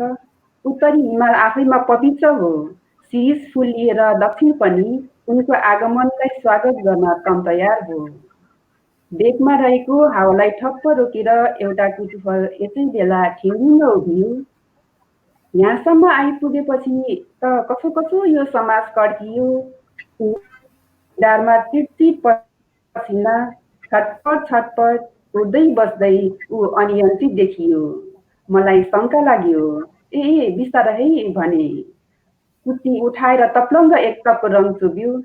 सुलुलुलु बुजुल्टो परेको कपाल देखाइदिई त हाल्यो। मुखमा दारा, औँलामा हतियार चाहिँ लाग्ने नम्राहरू थपिदियो। सौभाग्य र स्वपराक्रमको प्रतीक रातो बिन्दी सुहाउँछ बिन्ती गर्दैछु। सौभाग्य र स्वपराक्रमको प्रतीक रातो बिन्दी सुहाउँछ बिन्ती गर्दैछु। टप्लक्कै कालो टिका पो लगाइदियो। यतिन्जेलसम्म अशुभले साम्राज्य जमाइसकेको थियो। ठुलो भिड अलग्गै पर बसेर यो तमासा हेरिरहेको थियो। यसरी यो समाजले आफू खुसी क्यानभासमा एउटा आकृति उतार्यो र नाम दियो बोक्सी। धन्यवाद सर। बोक्सी कविता धेरै धेरै धन्यवाद बादल देवी चामलिङज्यूलाई। हामी फेरि अर्को चरणमा तपाईँको कविता सुनेछौँ। हामीलाई धेरै आदरणीय महानुभावहरूले हेरिरहनु भएको छ। हैलाल शर्माले हेर्दै हुनुहुन्छ, कोशराज नेउपानेले हेर्दै हुनुहुन्छ, लगायत धेरै आदरणीय महानुभावहरूले हामीलाई हेरिरहनु भएको छ। हामी स्रष्टासँग 60 मिनेट कार्यक्रममा रहेका छौँ। आज हामीसँग कवि नेत्रयतम, त्यस्तै गरेर विश्वराज अधिकारी र बादल देवी चामलिङ हुनुहुन्छ। हामी कविता सम्बन्धी कुरा र कविता सुनिरहेका छौँ। नेत्रयतम सर, अब हजुरसँग थोरै सानो कुराकानी हामी गर्छौँ, त्यसपछि फेरि हजुरको एउटा कविता सुन्छौँ। आज कविता नै धेरै सुन्छौँ, कुराकानी थोरै गर्छौँ। नेत्र सर, हामी भनौँ न पछिल्लो समयमा हजुरका कविताहरू पनि हेर्दा सुन्दा छोटा छोटा कविताहरू आइराखेका छन्। मान्छेले के भन्न थालेका छन् भने मान्छेसँग समय छैन, मान्छे एकदमै व्यस्त छ। अब फिल्म त अब टिकटकमा झरिसके होइन, अब केन्द्र भञ्जनको कुरा हुन्छ, अब साना साना कुराहरूमा मान्छेहरूले रमाउन थालिसके भन्ने कुरा हामी सुनिरहेका छौँ। यसो विचार गर्दा कविताहरूमा पनि त्यो आएको हामी महसुस गरिरहेका छौँ सर। के नेपाली कवितामा उत्तर आधुनिकताको एउटा के लहर अथवा पाटो के आएको, यसलाई अलिकति प्रश्न पारिदिनुहोस् न। त्यस्तो चाहिँ होइन, त्यो लहर आएर सानो कविता लेखिने भन्ने कुरा चाहिँ होइन। कविता भनेको अनुभूतिलाई बिम्बले बाहिर ल्याउने हो। अनुभूति आफैमा भाषामा व्यक्त हुन सक्दैन। अनुभूतिलाई जस्ताको त्यस्तै प्रकट गर्न नसकिने भएको हुनाले अनुभूतिलाई व्यक्त गर्नको लागि हामीलाई कुनै न कुनै युक्ति चाहिन्छ। त्यो युक्तिको रूपमा हामीले बिम्बहरू प्रयोग गर्छौँ। रहस्यहरू राख्नु पर्यो भने हामीले प्रतीकहरू प्रयोग गर्छौँ, त्यसलाई लयात्मक रूपमा राख्छौँ। कति आउँछ भन्ने कुरो, त्यसको आकार कति आउँछ भन्ने कुरो, त्यो अनुभूति कति छ भन्ने कुरामा भर पर्ने हो। र कविलाई कति राख्दाखेरि आफूलाई पुरै अभिव्यक्त भए जस्तो लाग्छ, आफूलाई पुरै प्रकट भए जस्तो लाग्छ। कुनै अभिव्यक्तिले कथाको पनि परिकल्पना गर्न सक्छ, त्यसको आह्वान गर्न सक्छ। त्यसो भयो भने त्यो आख्यानात्मक कविता हुन्छ। थोरैले नपुगेर त्यो खण्डकाव्य महाकाव्य पनि बन्न सक्छ। त्यो अनुभूति त्यो कथाको रूपमा यदि त्यो प्रबन्धको रूपमा बन्यो भने, नभए त एक एक पंक्तिका मात्रै कविताहरू आउनु पर्ने हो। छोटो छ, थोरैमा 15 सेकेन्डमा टिकटक भए जस्तै त्यो सानोमा लेख्छु भनेर एउटा त्यो देखाउनको लागि, त्यो सो गर्नको लागि चाहिँ गरेको होइन। मैले चाहिँ भयो भने म लामै पनि लेख्छु, भएन भने पुग्यो जस्तो लाग्यो भने चाहिँ म त्यही ठाउँमा त्यसलाई टुङ्ग्याउँछु पनि। त्यसैले मैले चाहिँ समय छैन पाठकहरूको भन्ने सोचेर छोटो लेखेको चाहिँ होइन। छोटो 4-5 पंक्तिका पनि मेरा कविताहरू छन्, तर त्यो चाहिँ यो उत्तर आधुनिक समय हो, यो यसमा मान्छेको समय छैन। समय नै नभएको मान्छेले त कविता किन सुन्छ र सुन्दै सुन्दैन नि। श्रम गर्ने मान्छेलाई कविता सुन्ने अथवा त्यो कार्यक्रममा जाने, त्यस्तो यो लाइभ हेर्ने फुर्सद त हुँदैन। उसले त आफ्नो काम गरेर आउँछ। हामी यो साहित्य पढ्ने, साहित्य सुन्ने भनेको अलिकति पुग्ने मान्छे नै हो कि, किनभने यो सुपर स्ट्रक्चर हो। त्यसले गर्दाखेरि अलिकति पुग्ने मान्छेले नै हो यो कार्यक्रम हेर्ने, सुन्ने, यो लेख्ने, यसो उसो गर्ने भनेको। त्यसले गर्दाखेरि मलाई चाहिँ के लाग्छ भने कविता भनेको अनुभूति हो। अनुभूति कति हुन्छ र त्यो अनुभूतिलाई कति शब्दहरूले अभिव्यक्त गर्न सक्छन्, त्यसलाई पूर्णता दिन सक्छन्, त्यसको आधारमा त्यो कविताको आकार लामो र छोटो हुने हो। त्यसैले पाठकलाई पढ्ने फुर्सद छैन भन्ने आधारमा चाहिँ कविता लामो र छोटो चाहिँ हुँदैन। र त्यो उत्तर आधुनिक यो केही पनि होइन। कविता पहिले पनि छोटा पनि हुन्थे, नभए त त्यो मुक्तकहरू पहिले चल्ने थिएन नि। भीमदर्शन रोकाहरूले, शङ्कर लामिछानेहरूले कति सुन्दर सुन्दर मुक्तकहरू लेखेका छन् पहिले होइन। मुक्तकको एउटा नै थियो, फेरि त्यो फर्किँदै आउँदै गर्छ। त्यो फेसन जस्तो पनि हो, अलिअलि चाहिँ फेसन जस्तो पनि हो। कहिले ठुलो मोटी भएको प्यान्ट आउँछ, कहिले चाहिँ साँगुरो भएको आउँछ, कहिले त्यस्तै खालको। त्यसैले गर्दाखेरि कविताको पनि समय हुन्छ कि, यसको पनि जन्म हुन्छ, कविताका विधाहरूको पनि जन्म हुन्छ। त्यसपछि त्यसको पूर्णता वयस्क रूप आउँछ, त्यसपछि फेरि त्यो सिद्धिन्छ, फेरि त्यसको रूप अर्कोले लिन्छ। त्यसले गर्दाखेरि कुनै बेलामा महाकाव्यको जमाना थियो, महाकाव्य समाप्त हुँदै हुँदै गएर घिस्रिँदै अहिले अब अलिअलि घिस्रे जस्तो देखिन्छ। अहिले अब गद्य कविताको जमाना छ। फेरि गद्य कविता खोजेको कुरा पनि यही हो सर।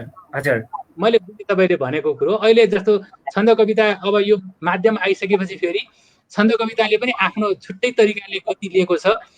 अहिले चाहिँ प्रदर्शनमा कविता आइरहेको छ। यिनीहरू चाहिँ आवश्यकता अनुसारका हुन्, तर यो लामो छोटो भन्ने कुरो चाहिँ कवितामा कति अनुभूति छ तपाईँको, कतिले प्रकट गर्न सक्छ भन्ने कुराले महत्त्व राख्ने हो, त्यसको संरचनाले महत्त्व राख्ने हो। त्यो कुरो चाहिँ होइन मैले भन्न खोजेको। हजुर, एकदम राम्रो विचार नेत्र सरको। हामी फेरि पछि नेत्र सरसँग अर्को कार्यक्रममा फेरि हामी समालोचनाको कुरा गर्नेछौँ। अबको क्रममा चाहिँ नेत्र सरको अब एउटा कविता हामी सुन्नेछौँ। म तेस्रो कविता सुनाउँदैछु। कविताको शीर्षक छ अन्धकार। मैले यसमा अहिलेको यो कोभिडको बेलामा लेखेको, लकडाउनको बेलामा लेखेको कविता हो। यसमा चाहिँ मैले गोथेको, जर्मन महाकवि गोथेको फाउस्ट भन्ने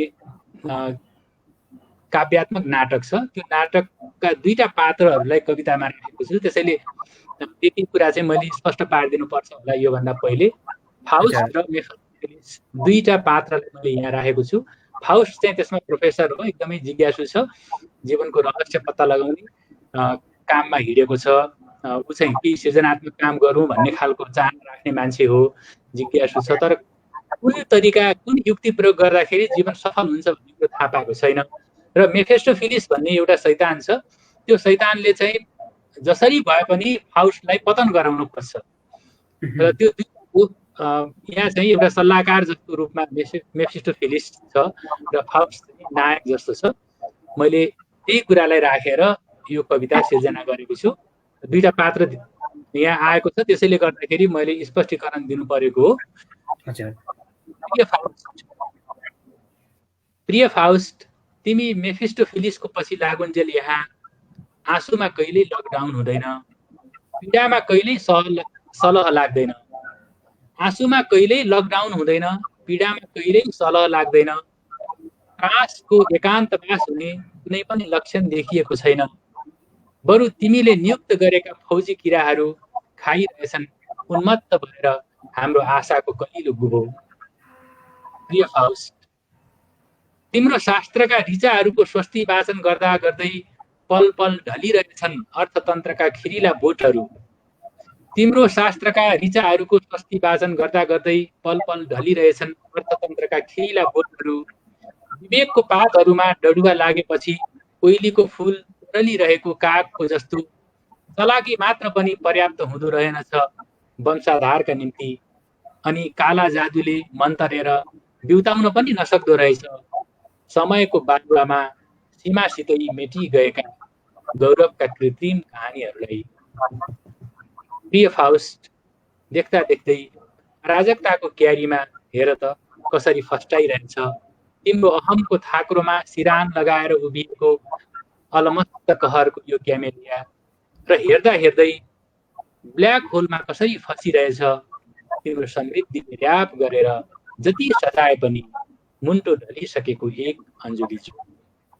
प्रिय फाउस्ट, राम्रोसँग हेर। प्रिय फाउस्ट, मेफिस्टोफेलिसको सङ्गत गर्दा गर्दै तिम्रो मुन्टो पनि जुन जस्तै ढलिसकेको छ। धन्यवाद। एकदमै राम्रो कविता, एउटा विश्व अटिको कविता। धेरै धेरै धन्यवाद कवि नेत्र एटमज्यूलाई। हामी अब अन्तिम चरणमा फेरि यहाँको कविता सुन्नेछौँ। अबको क्रममा म अमेरिका पुग्न चाहन्छु विश्वराज अधिकारीज्यू। धन्यवाद। गजब लागिरहेको छ नेत्र एटमका त्यस्ता कविता, त्यस्तै गरी विश्वराज अधिकारीका कविता, त्यस्तै यता बादल देवी चामलिङका कविताहरू सुन्दाखेरि समय गएको पत्तै भएको छैन। हामी स्रष्टासँग 60 मिनटको यो एउटा रमाइलो श्रृङ्खला भइराखेको छ। विश्वराज सर, हजुरका 8वटा जति आख्यानका किताबहरू छन्, जुन मसँग पनि छन् हजुरका केही किताबहरू। र कविता चाहिँ अलिक थोरै लेख्नुहुन्छ भन्नाले कविता त लेख्नुहुन्छ हजुरले, तर सङ्ग्रहका रूपमा आएका छैनन्। अब अलिकति भनिदिनुहोस् न, कविता नबिक्ने विधा भनेर कथातिर कथाका किताबहरू चाहिँ प्रकाशन गर्नुभएको हो कि यसमा के छ? त्यस्तो होइन, कथा लेख्ने कारण छ। म जन्मे हुर्केको तराईमा हो, सर्लाही जिल्लामा जन्मे, रौतहट जिल्लामा हुर्के, पछि बसोबास मेरो पर्सा वीरगञ्जमा भयो। त्यहाँको जनजीवनले मलाई धेरै प्रभावित पारेको थियो र सुरुमा मैले लेखेको कविता कथाका चाहिँ आधारभूमिहरू पनि ती सबै गाउँहरूका चाहिँ थिए। त्यस कुराले र त्यसरी म चाहिँ भनौँ न उत्प्रेरित भएर मैले कथा लेख्न सुरु गरेको हो। कुनै त्यसो कारण चाहिँ नि कथा र कविताको बिचमा कुनै भेद देखेर चाहिँ होइन। हजुर, त्यही त उहाँ हजुरका अब कविता गीत त आउन लागेको छ, कविता सङ्ग्रह पनि चाँडै नै आओस्, हाम्रो शुभकामना हजुरलाई। अब क्रममा हजुरको एउटा कविता हामी सुन्नेछौँ। महेशजी, समय थोरै छ र मैले पनि मात्रै धेरै समय लिदिन पनि भएन, मेरा कविताहरू अलिक लामा छन्। यो कविता पनि अलिक लामो नै छ र यो कविता भन्नुभन्दा पहिले एउटा सानो कुरो के भन्न चाहन्छु भने, मैले यो कविता जसको नाम हो अथवा शीर्षक हो अन्यायमा परेको म शकुनी, यो पनि महाभारतसँग सम्बन्धित घटनामै आधारित कविता हो। यसमा मैले भन्न खोजेको कुरो के भने, कुनै पनि घटनालाई हामीले विभिन्न दृष्टिले हेर्नुपर्छ। तपाईँ मुगलिङबाट काठमाडौँ आउँदै हुनुहुन्छ भने काठमाडौँलाई एउटा किसिमको देख्नुहुन्छ, तर तपाईँ त्रिशुलीबाट काठमाडौँ आउँदै हुनुहुन्छ भने काठमाडौँलाई तपाईँले फरक किसिमले हेर्नुहुन्छ। त्यसैले हामीले कुनै पनि घटनालाई विभिन्न दृष्टिकोणले हेर्नुपर्छ र यो जिम्मेवारी अझै साहित्यकारहरूमा बढी हुन्छ। विभिन्न दृष्टिकोणबाट हेरिनुपर्छ। त्यसले गर्दाखेरि धेरै नयाँ कुरोहरू आउँछ। त्यही कुरोलाई चाहिँ मनन गर्दै मैले यो कविता लेखेको हो। कविताको शीर्षक छ अन्यायमा परेको म शकुनी। शकुनीको हो, हामी सबैलाई थाहा नै छ शकुनी पात्र। म गान्धार नरेश शकुनी, मलाई न्याय चाहिएको छ। जनताको अदालतमा म उभिएको, जनतासँग मैले न्याय मागेको, हजारौं वर्ष भयो मैले न्याय पाएको। शक्तिको उन्मादमा मातिएर हस्तिनापुरले हाम्रो गान्धारमा कैयौं पटक हमला गर्यो, भाइहरूको हत्या गर्यो। किन कसैले देखेन, किन लेखेन, इतिहास किन मौन? स्वयम्वर स्थलबाट अम्बालिकालाई लुटेर लग्ने शक्तिले मैमत्त भएको भीष्मले गान्धार राज्यलाई तर्साएर मेरो दिदी गान्धारीको बलपूर्वक धृतराष्ट्रसँग विवाह गराउँदा म कसरी चुप लागेर बसौं? के दिदीलाई माया नगरौं? के तपाईँ आफ्नी दिदीको बेइज्जती सहन गर्न सक्नुहुन्छ? न्याय नदेख्ने हस्तिनापुरमा आँखा देख्नु आफैमा एक उपहास हो भन्दै आँखामा पट्टी बाँध्ने मेरी दिदी गान्धारीले पति प्रेमले होइन, आफ्नो अपमानित जीवन हेर्न नसकेर आफैले आफ्नो आँखामा पट्टी बाँधेको थिइन्। जनताले किन नबुझेको, इतिहासले किन लेखेन? हस्तिनापुरले जस्तो रोप्यो त्यस्तै फल्यो, तर इतिहासले जनताले म माथि अन्याय गर्यो, मलाई छल कपटको प्रतीक मान्यो। के म कपटी हो? दिदीलाई माया गर्नु कपट हो? युद्ध उन्मादी हस्तिनापुरको पतन गराउनु कपट हो? म राज्य छोडेर राजगद्दी त्यागेर दिदी मोहमा हस्तिनापुर पसेको जनताले किन नबुझेको? मलाई जवाब चाहिएको छ, न्याय चाहिएको छ। म शकुनी न्याय माग्दैछु। धन्यवाद। विश्वराज अधिकारी सरका कविताहरूमा हामीले महाभारत भेटेका छौँ। अघि उहाँले वाचन गरेको कविता पनि महाभारतसँग सम्बन्धित थियो र अहिले पनि शकुनी शीर्षकको कवितामा हामीले एउटा महाभारत भेट्यौँ। महाभारतसँग सम्बन्धित रहेर उहाँको कविता हामीले सुन्यौँ। यस पछाडि अब बादल देवी चामलिङ ज्यूसँग जोडिन चाहन्छु। उहाँलाई हाम्रो एकजना शान्ति शर्मा कथाकार हुनुहुन्छ, भर्खरै उहाँको ग्रिन चाबेल कथा सङ्ग्रह आएको छ। उहाँले लेख्दै हुनुहुन्छ, काठमाडौँभन्दा बाहिर बसेर कविता लेख्न नसकिने त होइन, बरु एउटा नारीलाई सम्पूर्ण कुरा व्यवस्थापन गरेर लेखनमा लाग्नु चाहिँ पक्कै पनि चुनौतीपूर्ण छ भन्ने कुरा चाहिँ बादलदेवी चामलिङज्यूको कुरालाई मनन गर्दै उहाँले भन्नुभएको छ। साँच्चै नै बादलदेवी म्याम, कविता लेख्दाखेरि हामीले जस्तो बादलदेवीले कविता लेख्दै हुनुहुन्छ भने हामीले पढ्छौँ, कविता पढिसकेपछि त्यो तपाईँको कविता हामीले आफ्नो भन्ने एउटा अनुभूत गर्न सक्छौँ, हामीमा एउटा समान धर्मिता प्राप्त हुन सक्छ। त्यसरी समान धर्मिता प्राप्त भयो भने एउटा कवि बाँचेको अथवा एउटा साहित्यकार बाँचेको भनौँ न सार्थकता हुन्छ। कसरी त्यस्तो लेख्न सकिन्छ होला कविज्यू? सर, मैले हजुरले भन्नुभएको कुरा, हजुरले जे कुरा भन्नुभयो त्यो कुराले चाहिँ मलाई एकदमै कस्तो प्रफुल्ल बनायो। हजुर, मलाई कति चित्त बुझ्ने कुरा गरिदिनु भयो। मैले यसरी अनुभव गरेको थिइनँ। यस्तो एउटा कविले कविता लेख्दा यस्तो चाहिँ पुरस्कार पाइन्छ भने, यस्तो अनुभूतहरू गर्न पाइन्छ भने त एकदमै त्योभन्दा गृहिणी कविले कविता लेख्दाखेरि पाइने त्योभन्दा ठुलो पुरस्कार त अर्को केही पनि छैन। एकदम खुसी लाग्छ। अब त्यो हुन त कति धेरै सिर्जनाहरू छ सर। अब मैले लेखेको केही मन पराइदिनु भएको छ, तर राम्रो सिर्जना गर्ने सर्जकहरू कति धेरै हुनुहुन्छ, राम्रो सिर्जनाहरू कति धेरै छ। तैपनि मैले लेखेको कविताहरू पनि मन पराइदिनु भएको छ। कारण चाहिँ के होला थाहा छैन, तर म चाहिँ जे अनुभूत हुन्छ म त्यही लेख्छु। अरू कुराहरू अरू बाहिर कुराहरू लेख्न जोड्न पनि मलाई अलिकति आउँदैन। मनमा जे छ त्यही कुरा मात्रै लेख्छु, त्यही मन पराइदिनुहुन्छ। अनि यो चाहिँ मलाई पुरस्कार जस्तै लाग्छ। हो, समाज लेख्नुहुन्छ, संस्कृति लेख्नुहुन्छ। हामी जन्मिएको समाज यही कुरालाई त हामीले लेख्छौँ र त हामीले एउटा अनुभूति गर्ने मौका अरूलाई दिन्छौँ। आकाशबाट त्यत्तिकै खसेर आएको हुँदैन साहित्य। साहित्यकारले आफू बाँचेको समाज अनुभूत गरेपछि लेखिने कुरा हो। पक्कै पनि बादल देवी चामलिङका कविताहरूमा हामीले यो भेट्छौँ। अबको क्रममा हजुरको हामी एउटा कविता सुन्छौँ। अब म गाउँमा जन्मेको हुर्केको मान्छे पनि हो, त्यसैले म एउटा कविता, गाउँकी मेरी सुन्दर भाउजू। कविताको शीर्षक गाउँकी मेरी सुन्दर भाउजू। भन्ज्याङभरि गोदाबारी चमेली फुल्नु, भन्ज्याङभरि गोदाबारी चमेली फुल्नु, मेरी गाउँकी भाउजू त्यही रङ सुगन्धमा खुल्नु, प्रकृतिलाई दोष छैन। घामले कोपिला लाली उनकै मुहारमा छर्यो, जुनले सौम्य स्वभाव उनकै हातमा पोख्यो, शीतको वयस्क थोपाले उनकै ओठ रोज्यो, रातै सिमरिक उनकै सिउँदोमा फुल्यो। कहाँ खुल्छ खुर्मी सबैको कम्मरमा त्यसरी, कहाँ सुहाउँछ पुहालो हार सबैको गलामा बेसरी। अमिलो मोही र लिसैलो माटोले नुहाएको तिल चामले कपाल उनको, आफ्नै भाषामा मात्रै रमेको जिब्रो, जरुवा पानी झै मिठो उनको लवज, सृष्टिमा भुल एउटा फुल गाउँकी मेरी सुन्दर भाउजू।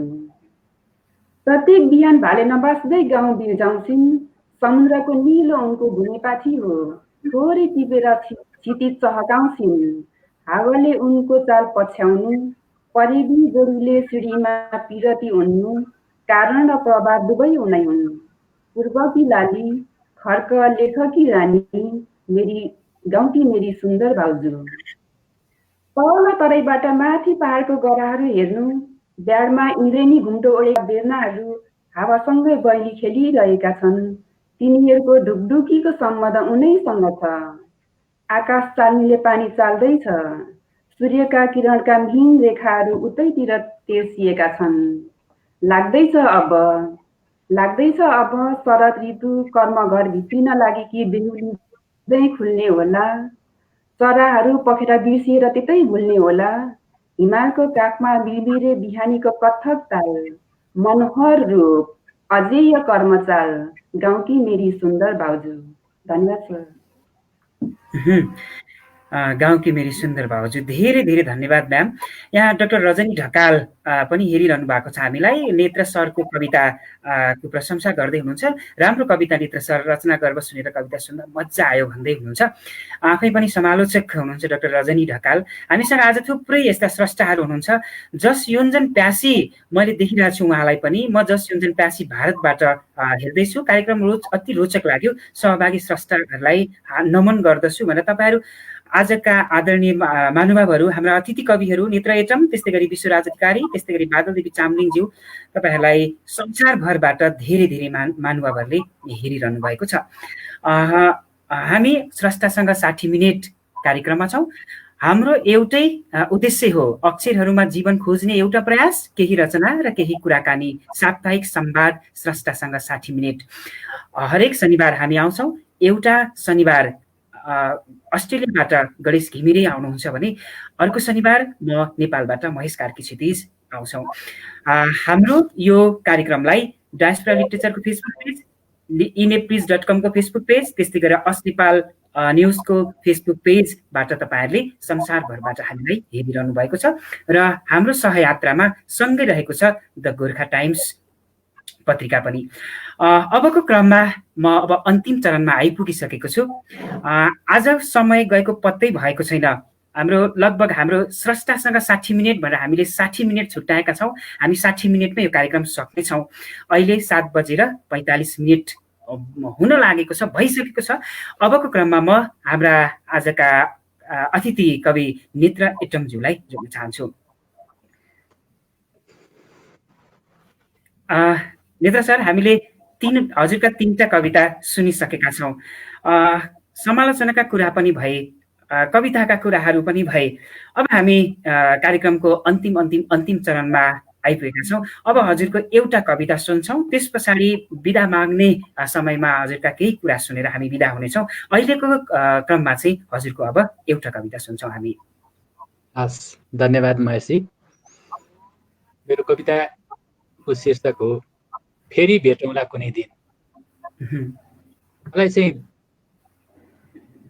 यो जन्मले पुगिरहेको जस्तो लागिरहेको छैन, फेरि अर्को जन्म लिन पाए हुन्थ्यो भन्ने जस्तो लागिरहन्छ। र त्यही क्रममा मैले एउटा फिनिक्स चराको कथा पढेँ। फिनिक्स चरा चाहिँ बुढो भइसक्यो भने आगोमा जाँदो रहेछ, आगोमा प्रवेश गर्दो रहेछ र खरानी हुँदो रहेछ, र त्यही खरानीबाट फेरि नयाँ चरो निस्किँदो रहेछ। त्यसलाई मिथकको रूपमा हामीले बुझ्दाखेरि पुनर्जन्म लिइरहन चाहने एक खालको त्यो मन होला भन्ने जस्तो मलाई लाग्यो। र मैले त्यसैलाई केन्द्रमा राखेर एउटा केन्द्रीय बिम्ब बनाएर कविता लेखेँ। फेरि भेटौँला कुनै दिन, फेरि भेटौँला कुनै दिन, बिर्सिसकेको सम्झनाको त्यही किनारामा। फेरि भेटौँला कुनै दिन, बिर्सिसकेको सम्झनाको त्यही किनारामा। बिदा लिँदैछु आज त तिमीसितको लामो सम्बन्धको छोटो यात्राबाट।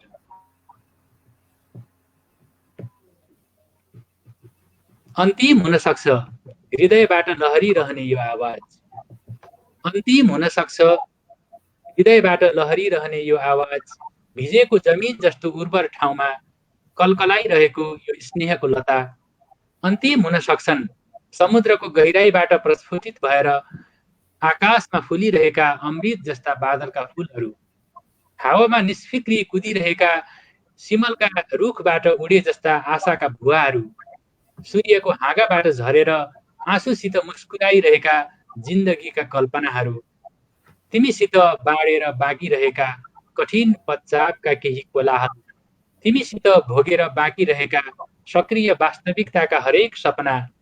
अन्तिम भइसकेका यी सबैलाई जलाएर आफ्नै आँखाको चिहानमा, यी सबैलाई जलाएर आफ्नै आँखाको चिहानमा चाहन्छु म फेरि एकपटक पुरै खरानी हुन र फिनिक्स चरा झै आफ्नै खाकबाट बौरिएर फेरि बुरुर उड्न। पर्खिराख फेरि भेटौँला कुनै दिन, पर्खिराख फेरि भेटौँला कुनै दिन, बिर्सिसकेको सम्झनाको त्यही किनारामा। चिनौला अर्कै चौतारी र सँगै बसौँला बात मारेर निस्सङ्ग। धन्यवाद। कस्तो मिठो कविता। नेत्र एटम सरका कविताहरू सुनिरहन मन छ अझै पनि। कुनै दिन हामी फेरि समय मिलाएर सरको एकल वाचन कार्यक्रम राख्न सक्छौँ। नेत्र सरलाई धेरै धेरै धन्यवाद। उहाँका अलिकति शोधमूलक कविताहरू, अलिकति रिसर्च गरेर लेख्नुभएका कविताहरू हामीलाई सुनाउनु भयो। यहाँलाई धेरै धेरै धन्यवाद। अबको क्रममा म विश्वराज अधिकारी ज्यूसँग जोडिन चाहन्छु। विश्वराज ज्यू, धन्यवाद। हामीले कविता सुनिरहेका छौँ। 1 घण्टा बितेको पत्तै भएन। एकदम मिठा मिठा हजुरका कविता सुनेपछि महाभारत को याद आइरहेको छ। शकुनी, त्यस्तै गरेर महाभारतका थुप्रै पात्रहरू, गान्धारीको कुरा, त्यस्तै कुन्तीको कुरा, कर्णको कुरा, अर्जुनको कुरा, सबैको कुराहरू हामीले बुझ्ने मौका, भनौँ न त्यसलाई सम्झिने मौका पाइरहेका छौँ। अबको क्रममा अब यो अन्तिम चरण छ, एउटा कविता हजुरको हामी सुन्नेछौँ। धन्यवाद महेशजी, खुसी लागेको छ। हृदयदेखि धन्यवाद दिन चाहन्छु, यति राम्रो अवसर दिनुभयो।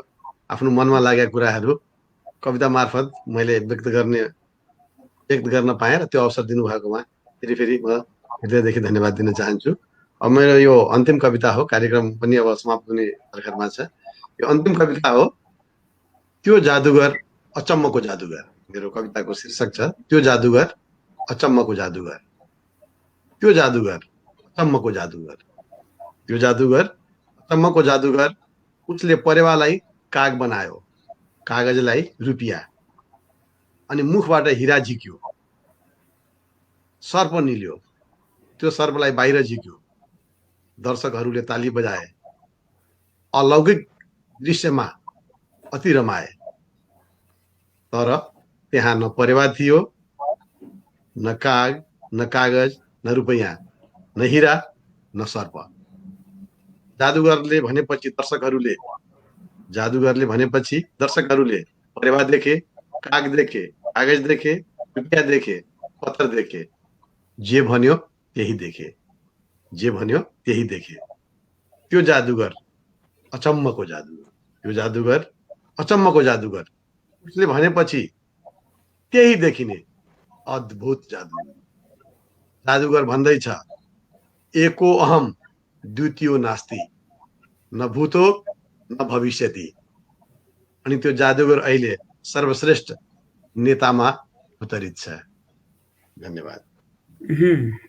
मिठो कविता, विश्वराज अधिकारी ज्यूको यो कविताको लागि धेरै धेरै धन्यवाद। हामीले मिठा कविताहरू सुनिरहेका छौँ। अब हामी कार्यक्रमको अन्तिम चरणमा पनि छौँ।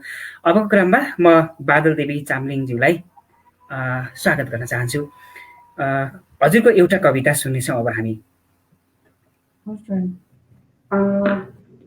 मेरो कविताको शीर्षक पाठेघर। पाठेघर एउटा मिठो सृष्टि धुनको स्रोत, मेरो पाठेघर। एउटा मिठो सृष्टि धुनको स्रोत, मेरो पाठेघर। जुनको पेटले जति शीतल अनुभूति दिन्छ, त्योभन्दा मिठो आनन्द दिन्छ मेरो पाठेघरले। नदीको मुहान भन्दा उच्चो वैभव छर्छ, जुनहरू फुलहरूको ब्याड, उम्रन्छन्, बढ्छन्, फुल्छन्, खुल्छन् र सजाउँछन् ब्रह्माण्ड बगैँचा। जुनको बीज छर्नुहोस्, जुनै उम्रन्छ, फुलको बीज छर्नुहोस्, फुलै उम्रन्छ। पहाड, खोला, नदी, चट्टान, मरुभूमि जे छर्नुहोस्, तिनै उम्रन्छन्। आउनुहोस्, सुनखरी भएर, बाँस भएर, गुराँस भएर, अथवा काँडा भएर, आधी हुरी भएर, विष भएर, धर्म नछोडी आउनुहोस्, कर्म गर्नुहोस्, आफ्नो सौन्दर्य नभत्किने गरी अस्तित्व बचाएर जानुहोस्। बाँच्नलाई प्रशस्त ठाउँ छ, जस्तो रुखको बोक्रा, भिर, चिसान जमिन, बगर, मैदान आदि। मेरो पाठेघरको हृदयको सम्बन्ध पानीले भरिएको कुलोसँग, अनेकन वनस्पतिको फलबिया छर्ने घना जङ्गलसित छ। अक्सिजन फालिरहने रुखहरू, बिरुवाको तीन पातहरू, तुलसीको झ्याङहरूसित छ। पाखो बारीको निरा टलक्कै टल्काउने खडेरीसित, फुलहरूको परागसेचन गराइदिने हावा भमराहरूसित, यिनीहरूभन्दा बढ्दै तिमीसित छ। तिम्रो आँखामा बसेको मेरो छाया पन्साएर पश्चिम बहन्छौ। तिम्रो आँखामा बसेको मेरो छाया पन्साएर पश्चिम बहन्छौ। यहाँ अँध्यारो हुन्छ, फेरि मुहारमा कलिलो कान्ति बोकेर झुल्कन्छौ। म उज्यालो भएर खुल्छु, उता अँध्यारो हुन्छ। तिम्रो उपस्थितिको महत्त्व यही नै स्पष्ट हुन्छ। मेरो अनुपस्थितिमा कुनै फुलप्रति प्रेम जम्यो भने सुख भेट बनेर बाँचिरहोस्। विधि सङ्गत किरतीमा रुझेर टकटकिनु त आखिर मसित नै हो। दौडेर टाढा पर पुग, थाकेर रोकिने बिन्दु यही हो, उफ्लिएर आकाश हो, झरेर टेक्ने यही हो, रिसाएर रातो पिरो बन, धुम्म पर, अझै खुट्टा चलाऊ, सके खुकुरी उठाऊ, यी त कमै हुन्। खगरास बलय ग्रह त खेपेकै छ यो माटोले, ज्वालामुखी पचाएकै छ यो माटोले, धरती अजीबको छ। यो धरती मेरो पाठेघरको विस्तृत रूप हो। यो धरती मेरो पाठेघरको विस्तृत रूप हो। धन्यवाद सर। एकदम धन्यवाद बादल देवी चामलिङ जो तपाईँको स्क्रिनमा पनि देखिरहनु भएको छ। डाक्टर रजनी ढकालले लेख्दै हुनुहुन्छ, बादल देवी चामलिङलाई पहिलो पटक सुन्दैछु, कति शक्तिशाली बिम्ब र सशक्त नारी चेतना, हार्दिक बधाई। साँच्चै नै तपाईँको यो पाठेघर शीर्षकको कविता सुनेर त्यस्तो लाग्यो। अघि गएका कविताहरू पनि सशक्त थिए। तपाईँलाई धेरै धेरै धन्यवाद। हामी आज स्रष्टासँग 60 मिनट कार्यक्रममा छौँ। अबको क्रममा हामीले भनौँ न तीनजना कविका हामीले कविताहरू चारवटा कविताहरू सुनिसकेका छौँ। हामी कार्यक्रमको अन्तिम चरणमा छौँ। हामी बिदा माग्ने बेलामा आइपुगिसकेका छौँ। हाम्रो यो अक्षरहरूमा जीवन खोज्ने एउटा प्रयास, केही रचना र केही कुराकानी साप्ताहिक संवाद स्रष्टासँग 60 मिनटको आजको श्रृङ्खलामा हामी कवि नेत्र एटम, त्यस्तै गरी विश्वराज अधिकारी र त्यस्तै गरी बादल देवी चामलिङ ज्यूसँग रहेका थियौँ। उहाँहरूका कविता सम्बन्धी सुन्दर विचारहरू पनि सुन्यौँ हामीले र उहाँहरूका आफ्ना कविताहरू चारवटा कविताहरू पनि हामीले सुन्यौँ। अबको क्रममा हामी बिदा माग्ने तर्खरमा छौँ। हाम्रो 1 घण्टा लगभग भइसकेको छ। नेत्र सर, आजको यो बसाइ कस्तो रह्यो र यहाँले केही आफ्ना छोटो कुरा राखिदिएर बिदा माग्दिनुको लागि म हार्दिक अनुरोध गर्दछु। अत्यन्त खुसी लाग्यो श्रोता पाठकहरूसँग दर्शकहरूसँग निकट हुने एउटा अवसर प्राप्त भयो। विश्वराज सर, बादल देवी दुवैजना सुनिरहेको पढिरहेको कविहरू, उहाँहरूसँग मलाई तपाईँहरूले बोलाइदिनु भयो, यसको लागि म धेरै खुसी छु। मूल रूपमा जसरी जहाँबाट जे गरेर भए पनि हाम्रो मूल ध्येय भनेको नेपाली साहित्यलाई अगाडि बढाउने हो, उन्नयन गर्ने हो। त्यसलाई सकेसम्म आफ्नो पक्षबाट लेखेर प्रसार गरेर समालोचना गरेर के गरेर हुन्छ त्यसलाई उकेर लगाउने काम हामीले गर्ने हो, त्यसलाई माथि लैजाने काम गर्ने हो। यसको लागि तपाईँहरूले अनलाइनबाट जुन किसिमको प्रयास गर्नुभयो, यो प्रयासलाई म धेरै धेरै धन्यवाद दिन्छु र यो माध्यमबाट जोडिएर आफूलाई व्यक्त गर्न पाएकोमा मलाई चाहिँ एकदम गौरव लागेको छ। हस्, धेरै धेरै धन्यवाद कवि, समालोचक, त्यस्तै गरी त्रिभुवन विश्वविद्यालय नेपाली केन्द्रीय विभागमा प्राध्यापनरत कवि नेत्र एटमज्यू, यहाँलाई आजको यो समयको लागि हामी स्रष्टासँग 60 मिनटको तर्फबाट धेरै धेरै धेरै धन्यवाद भन्न चाहन्छौँ। विश्वराज अधिकारीज्यू, यहाँले पनि छोटो शब्दमा केही कुरा राखेर बिदा माग्दिनको लागि म हार्दिक अनुरोध गर्दछु। धन्यवाद। म पनि त्यही भन्छु, यस्तै राम्रो अवसर हामीलाई दिनुभएकोमा, मलाई दिनुभएकोमा हामीले आफ्नो मनमा लागेका कुराहरू अभिव्यक्त गर्न पायौँ र नेपाली साहित्यको विकासको लागि हामीले जो जहाँ छ त्यसले आफ्नै ढङ्गबाट यसै गरी नै प्रयास चाहिँ गर्नुपर्छ। र एउटा कुरो म चाहिँ सबैमा हार्दिक रूपले एकदमै आग्रह गर्न चाहन्छु, नेपाली साहित्यको विकास गर्नका लागि कृपया साहित्यहरू किनेर पढिदिनुहोस्, पढिसकेपछि त्यसको चर्चा गरिदिनुहोस्। जसको पनि किनेर पढ्दाखेरि गरिदिनुहोस्, किनेर पढ्नुहोस्, जसले गर्दा नेपाली साहित्यको विकास हुन्छ। र तपाईँले लेख्न सक्नुभयो भने त्यो किताब आफै त्यसले मार्केट चाहिँ लिँदै जान्छ र आफै त्यो चाहिँ बिक्री हुन्छ। तर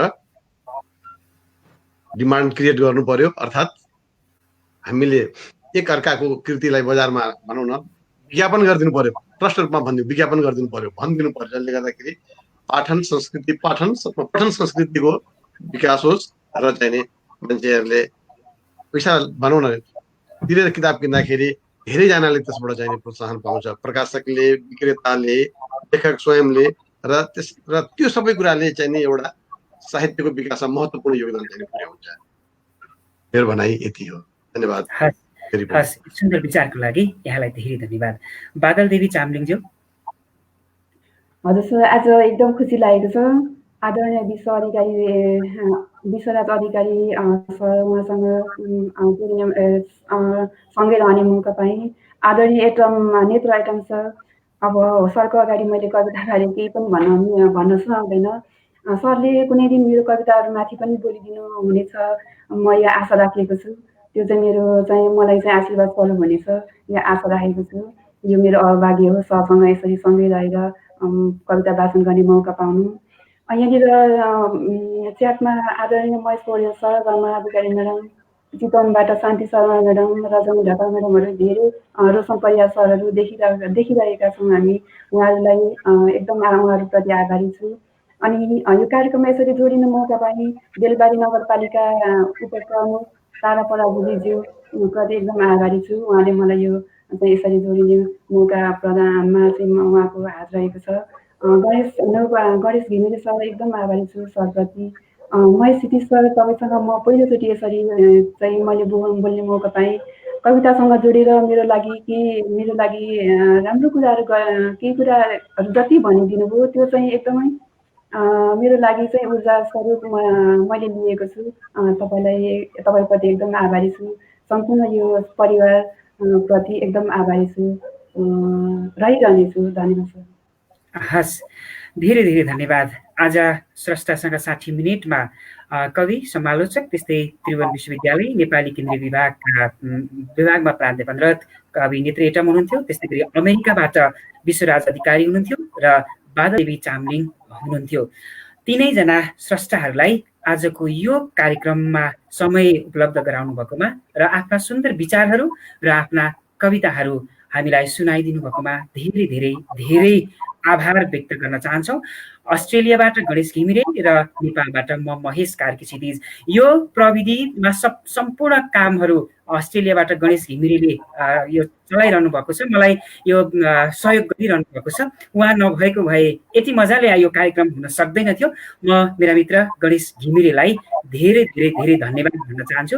तपाईँ हामीलाई संसारभरिबाट हेरिरहनुभएका सम्पूर्ण आदरणीय महानुभावहरूप्रति पनि म हार्दिक आभार व्यक्त गर्न चाहन्छु।